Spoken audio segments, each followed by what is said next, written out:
So here's 5 tight ends you should get on the waiver wire this week, week 8, heading into the fantasy football season. And first guy is Harrison Bryant, the young rookie of the Cleveland Browns. We saw him emerge yesterday with Austin Hooper out for a few weeks with his appendix bursting. So Bryant didn't disappoint. 4 catches, 56 yards, and 2 touchdowns for Bryant. Hooper, he might come back week 10 after the bye, but I could see him being out another week. Bryant, he's definitely worth the ad. He's out there in 99% of leagues, so no one started him or played him.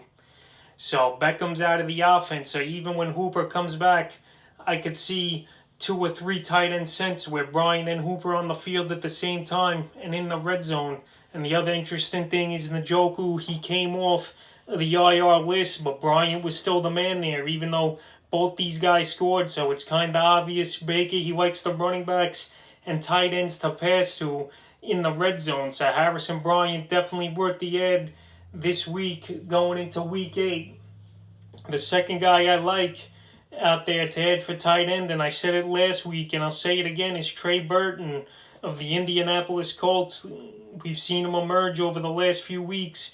At first it was Mo Alley Cox who was the man over there, but then he went down with an injury as Burton came off of IR. They still got Jack Doyle as well, but I don't think he'll be a factor. They'll use him more as a blocker because Burton, the former quarterback, is athletic, and we saw him versus Cincinnati in week 6 with 21 fantasy points. He had a rushing attempt at the goal line, and he scored a touchdown in the Wildcat, and he also had 4 catches for 58 yards and a touchdown.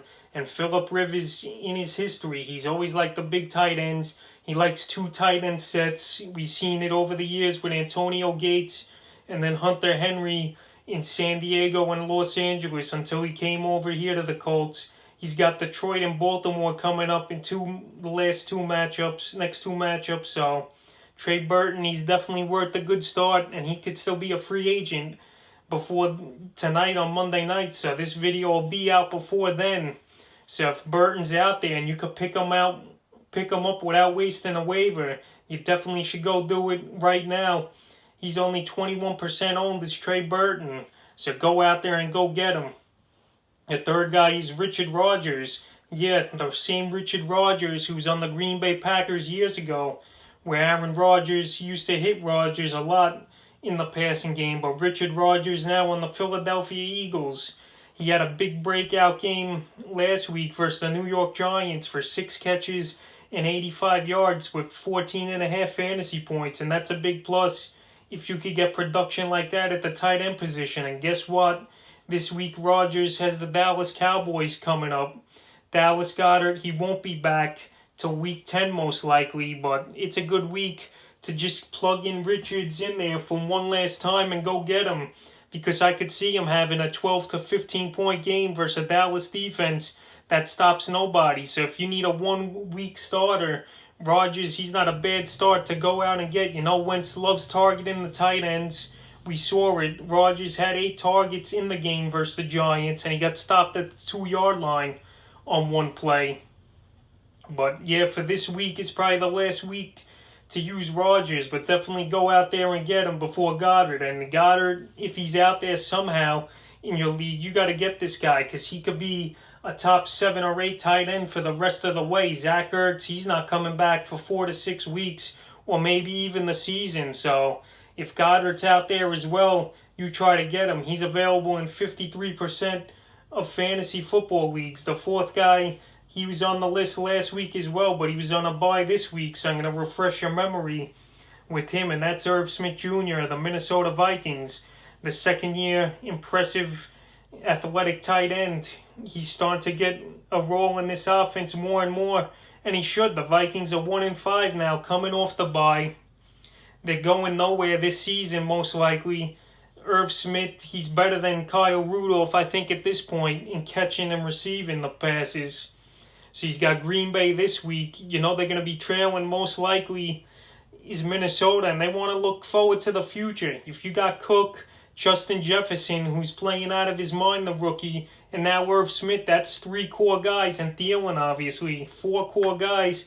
You could have this offense run around. So if Irv Smith's out there, you definitely should go out and get him. And he's available in 93% of fantasy leagues, so he's definitely out there.